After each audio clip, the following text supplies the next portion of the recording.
YouTube family, welcome to my channel. आप सभी का हमारे YouTube channel Reema stories of world में स्वागत है। उम्मीद करते हैं आप सभी बढ़िया होंगे। फ्रेंड्स, तो आ गई है आप सभी के लिए एक और नई मज़ेदार और जोरदार कहानी।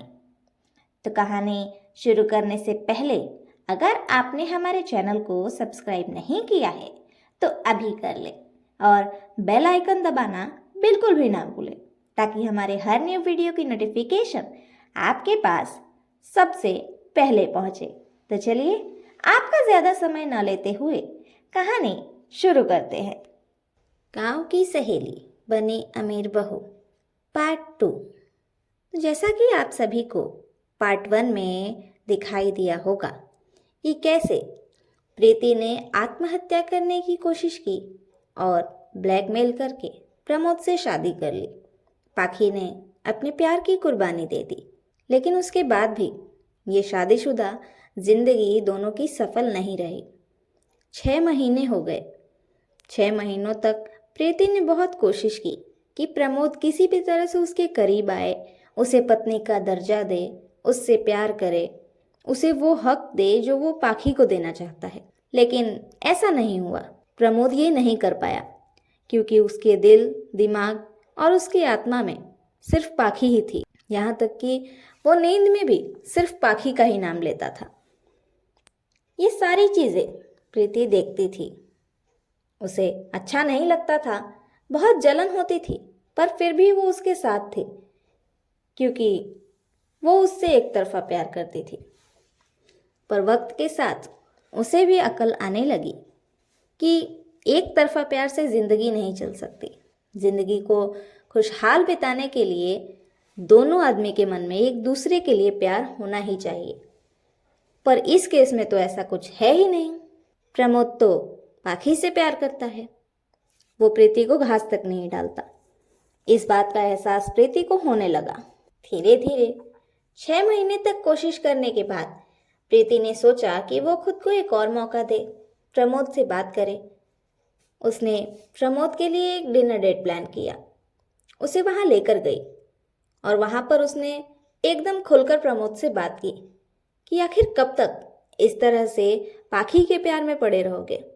मैं तुम्हारी बीवी हूँ, मुझसे प्यार करो, हमारी ज़िंदगी को खूबसूरत बनाओ।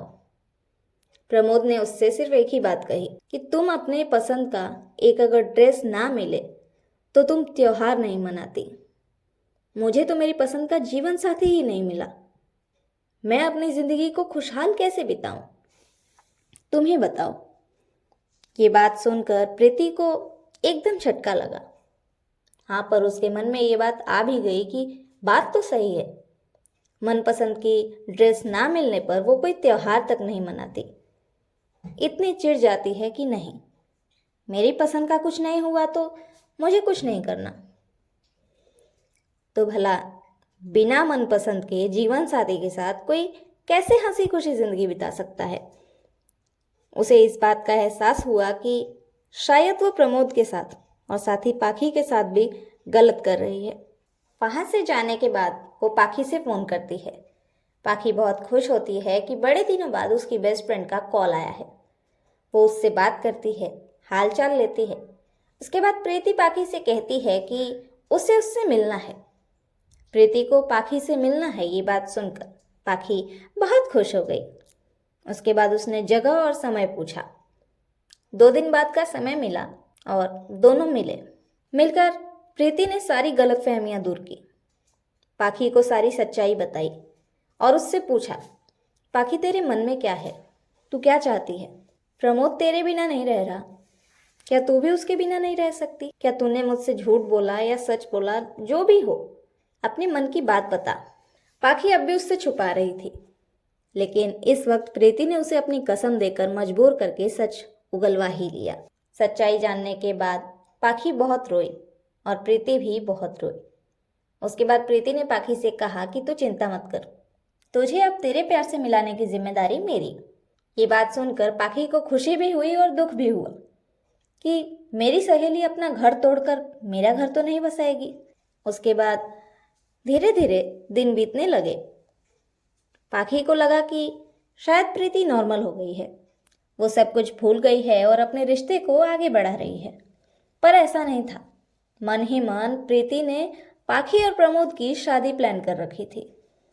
वो एक दिन उन दोनों को बहाने से बुलाती है मंदिर में, वो भी ये कहकर कि वहां पर उसका कोई जान पहचान वाला मिला है जिसका एक्सीडेंट हो गया है। मंदिर पहुंचने के बाद प्रमोद और पाखी को कुछ नहीं मिलता, कोई ऐसा नहीं मिलता जिसका एक्सीडेंट हुआ है, बल्कि उन्हें मंदिर के अंदर देखने पर एक पंडित मिला जिसने उन दोनों से कहा कि आप दोनों इस मंडप में बैठ जाइए।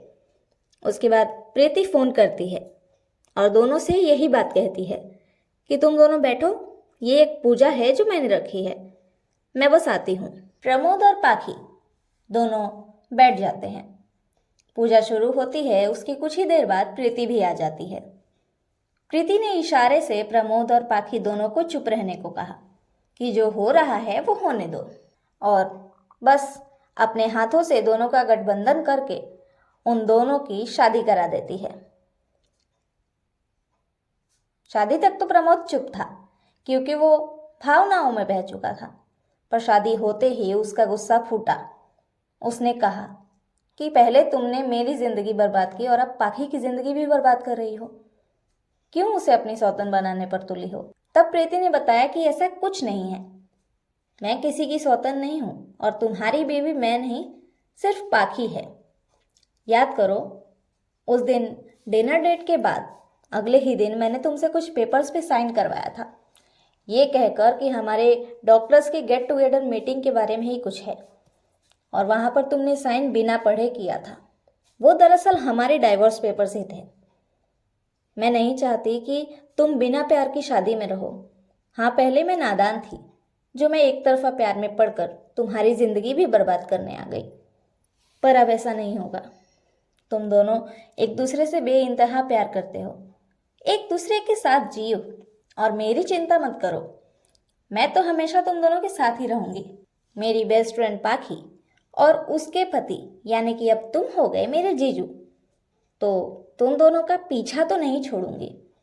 तो इस बात की चिंता ही मत करना कि मैं कहीं चली जाऊंगी, ऐसा कुछ नहीं होगा। ये सब सुनने के बाद पाखी और प्रमोद बहुत खुश हो जाते हैं और सब कुछ एकदम ठीक होने लगता है। अब इन दोनों का जीवन भी सुखी सुखी चलने लगा और प्रीति भी अपनी जिंदगी में आगे बढ़ने लगी। सब कुछ ठीक हो गया। इस तरह से प्रीति को उसकी गलती का एहसास हुआ और उसने दो प्यार करने वालों को मिला दिया। प्रमोद के परिवार को भी इस बात से कोई एतराज नहीं था कि पाखी उनके घर की बहू है, क्योंकि उन सबको पहले ही प्रीति ने मना लिया था। तो फ्रेंड्स, ये थी हमारी आज की कहानी। आप सभी को कहानी कैसी लगी ये कमेंट बॉक्स में ज़रूर बताइए, और कहानी अच्छी लगी हो तो ज़्यादा से ज़्यादा शेयर ज़रूर करें। Thank you.